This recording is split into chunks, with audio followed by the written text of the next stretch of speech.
அனைவருக்கும் வணக்கம். நான் படித்து ரசித்த கதையை நீங்களும் படித்து கேட்டு மகிழுங்கள். கதை பிடித்திருந்தால் அனைவருக்கும் பகிருங்கள். வெள்ளமாக வேதனை நெஞ்சை அடைத்தது. ஏங்க மனைவியை அழைத்து வரவில்லையா? இந்த கேள்வியை தான் எல்லாரும் கேட்டார்கள்.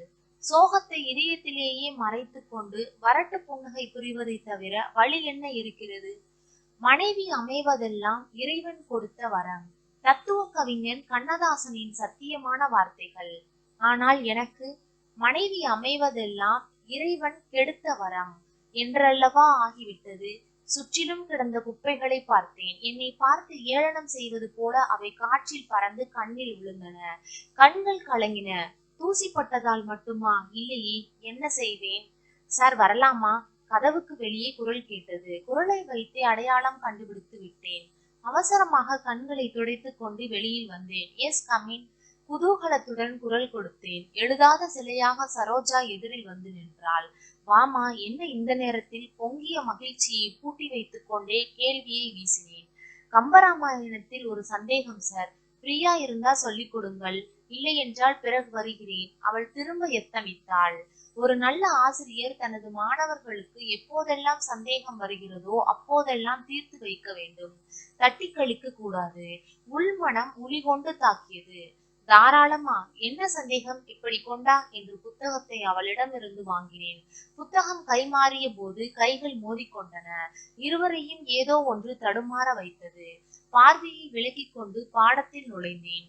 திருச்சியை ஒட்டியுள்ள ஒரு பெரிய தொழிற்சாலையை சேர்ந்த கோ எஜுகேஷன் கல்லூரியில் பட்டம் படித்த கையோடு நான் ஆசிரியனாக நுழைந்த போது 8ஆம் வகுப்பு படிக்கும் டியூஷன் மாணவியாக அறிமுகமானாள் அந்த சரோஜா.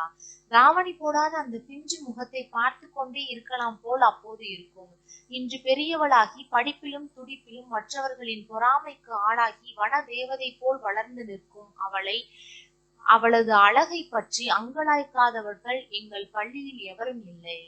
10ஆம் வகுப்பு முடித்தவுடன் டியூஷன் நிறுத்திவிட்டாலும் ஒரு நாளைக்கு ஒரு முறையாவது சந்தேகம் கேட்க எங்கள் வீட்டிற்கு வருவதை நிறுத்தவில்லை. அவள் வருகின்ற போதெல்லாம் ஏன் வந்தால், அனாவசியமாக பெயரை கெடுத்துக் கொள்கிறாளே என்றும், வராத சமயங்களில் எல்லாம் இன்று ஏன் வரவில்லை, உடம்பு சரியில்லையோ என்றும் என்னை தவிக்க வைத்திருக்கிறாள். 3/4 மணி நேரம் கம்பனை விளக்கிவிட்டு தலை நிமிர்ந்த போது அவள் முகத்தில் வேர்வை அரும்பி இருந்தது. இருட்டு விட்டது, விளக்கை போடு என்று கூறினேன். சுவிட்சை தட்டிவிட்டாள். புத்தகத்தை வாங்கிக் கொண்டாள். தேங்க்யூ சார் என்று கூறியவள் புறப்பட போகிறாள் என்று எண்ணி சரி போய் வா என்று கூறி எழுந்தேன். நான் ஒன்று கேட்பேன், வருத்தமோ கோபமோ படாமல் பதில் சொல்வீர்களா சார் என்று திடீரென்று கேட்டதும் மறுபடியும் உட்கார்ந்து விட்டேன். என்ன கேட்க போகிறாள்? எக்கு தப்பா ஏதாவது கேட்டு என்னை திக்கு முக்காட வைத்து விடுவாளா என்று திகைத்தேன். நிதானத்தை வரவழைத்துக் கொண்டு தாராளமா கேளுமா என்றேன். உங்களுக்கும் உங்கள் மனைவிக்கும் ஏன் ஒத்துக்கொள்ளவில்லை? எதை பற்றி அவள் கேட்க கூடாது என்று நினைத்தேனோ அதை பற்றியே கேட்டுவிட்டாள். என்ன பதில் சொல்வது? எதுவுமே பேச தோன்றாமல் சிறிது நேரம் எரியும் விளக்கையும் அவளையும் மாறி மாறி பார்த்தேன்.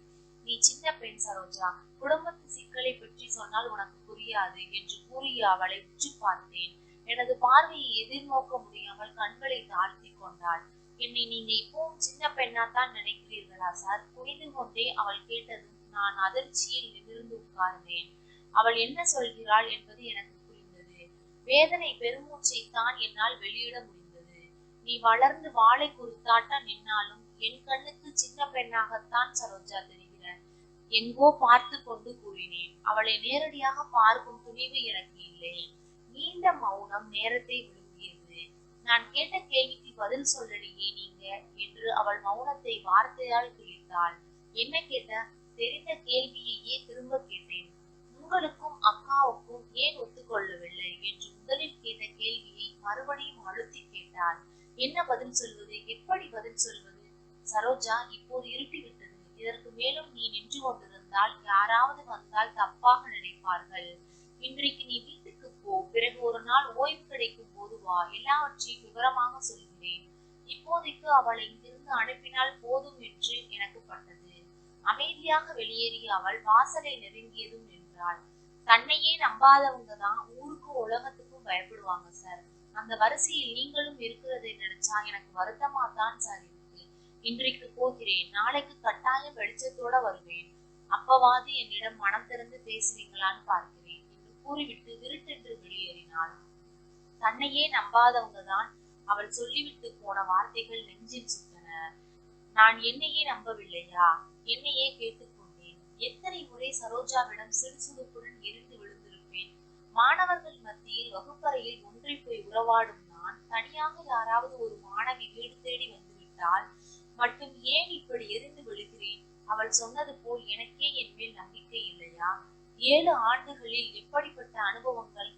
இளைஞனாக இருப்பவன் ஆசிரியர் பணிக்கு வந்துவிட்டால், ஒரு மாணவர்களிடம் மதிப்பும் கொஞ்சம் வளர்ந்து விட்டால், அப்பப்பா கேட்கவே வேண்டாம்.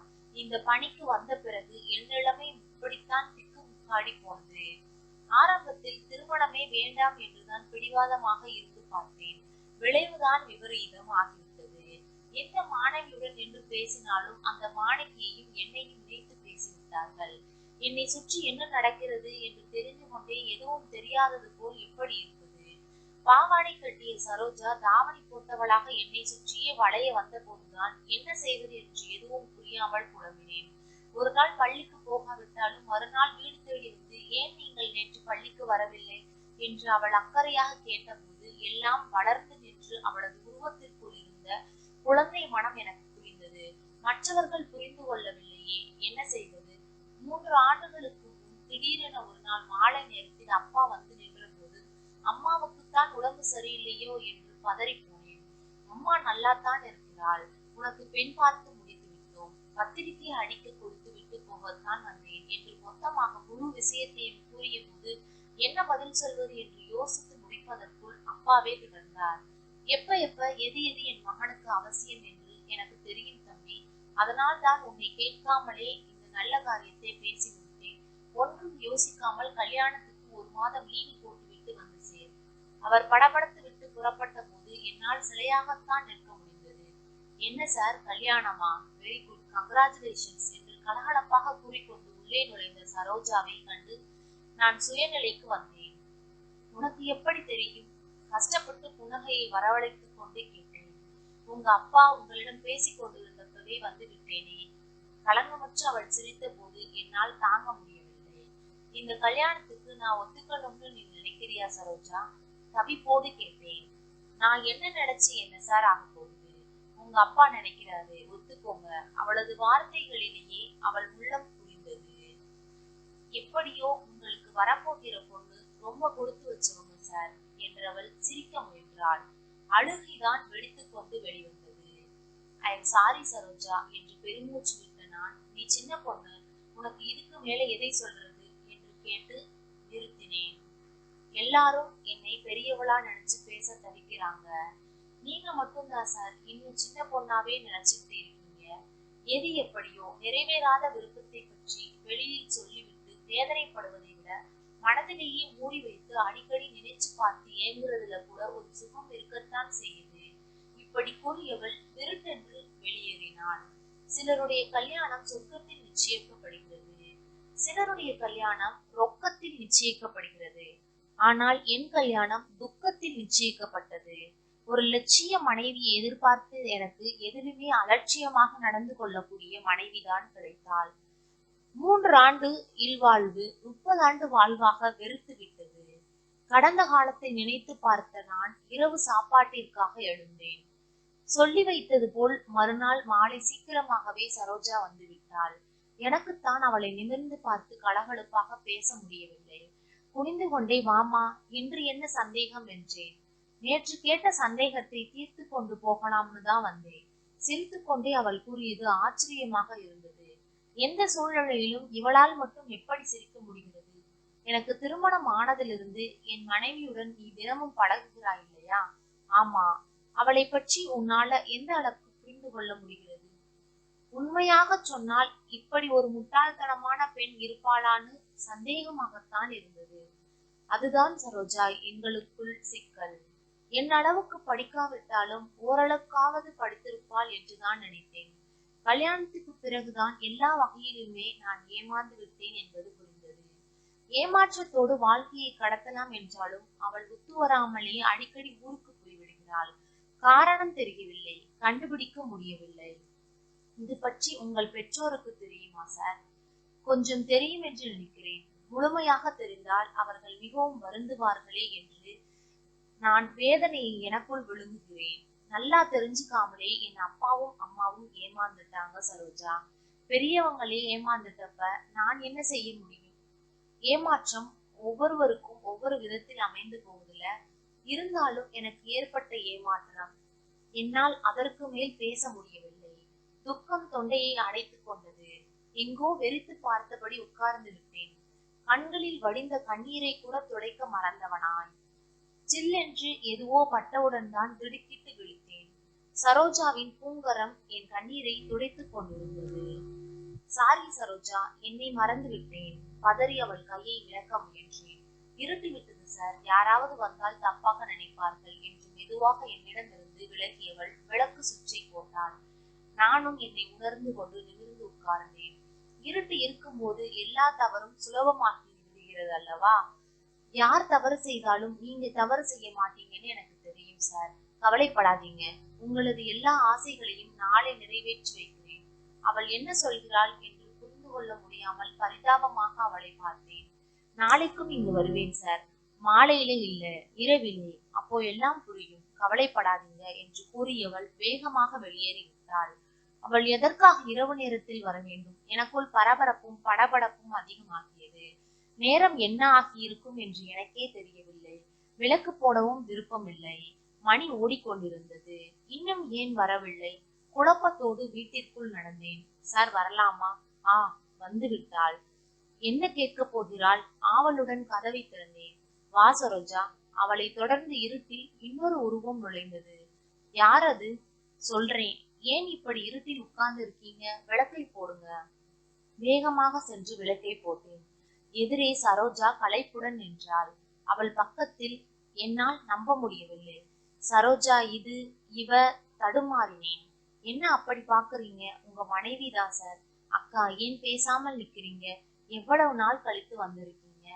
என்னை மன்னித்து விடுங்கள் அத்தான். இன்னைக்கு சரோஜா எங்க ஊருக்கு வந்து எல்லா விஷயத்தையும் சொல்லி நீங்க படுற கஷ்டத்தையும் சொன்ன அப்புறம்தான் நான் எவ்வளவு பெரிய தப்பு பண்ணிவிட்டேன்னு புரிந்தது. மனைவி ஓடி வந்து என் மார்பில் சாய்ந்தாள். அவள் உடல் அழுகையால் குலுங்கியது. என்ன நடந்தது என்று புரிந்து கொள்ள முடியாமல் சரோஜாவை பார்த்தேன். சார், உங்களுக்கு கல்யாணமான புதுசிலே உங்க மனைவி கிட்ட உங்களை பற்றி ரொம்ப உயர்வாக அடிக்கடி பேசினேன். அதனால அவங்க உங்களையும் என்னையும் தப்பா நினைச்சிட்டாங்க. ஒரு ஆணும் பெண்ணும் அன்பு செலுத்தினால் அது தவறாகத்தான் இருக்கும்னு அவங்க நினைச்சிட்டாங்க. ஆக உங்க குடும்பத்திலேயே ஏற்பட்ட குழப்பத்துக்கு நானும் ஒரு காரணம்னு புரிஞ்சுக்கிட்டேன். அதுதான் இன்று காலையிலே அவங்க ஊருக்கு போய் உண்மையை சொல்லி இங்க அழைச்சுக்கிட்டு வந்துட்டேன். இப்போ உங்களுக்கு மகிழ்ச்சி தானே? சரோஜா, நீ சின்ன பொண்ணுன்னு தான் இருந்தேன். இவ்வளவு பெரிய மனுஷியா இருப்பேன்னு நான் நினைக்கலமா. எல்லாம் நாளைக்கு பேசிக்கலாம். அக்கா, உங்க வீட்டுக்காரர் தப்பு செய்யணும்னு நினைச்சா கூட அவரால செய்ய முடியாதுன்னு எனக்கு தெரியும். எனக்கு அவர் வெறும் ஆசிரியர் மட்டுமல்ல, நல்ல நண்பரும் உயர்ந்த தெய்வமும் கூட. நான் அவரை புரிஞ்சு வச்சிருக்கிறதுல பாதியாவது நீங்க புரிஞ்சுக்கோங்க. அம்மா தேடுவாங்க. பிக்னிக் போறேன்னு பொய் சொல்லிவிட்டுதான் காலையிலேயே புறப்பட்டேன். அவள் புறப்பட்டாள். உங்க வாத்தியார் அளவுக்கு நான் படிக்காதவ சரோஜா. அதான் அவரையும் உன்னையும் சரியா புரிஞ்சுக்கல. என்னை மன்னிச்சிடுமா? என் மனைவி கண்ணீருடன் சொன்னாள். மன அழுக்கும் அவள் கண்ணீருடன் கரைந்தது தெரிந்தது. நன்றி. கதை பிடித்திருந்தால் லைக் பண்ணுங்க, ஷேர் பண்ணுங்க, சப்ஸ்கிரைப் பண்ணுங்க. உங்களுடைய கருத்துக்களை கமெண்ட் பாக்ஸில் தெரிவிக்கவும். தங்கள் ஆதரவிற்கு நன்றி.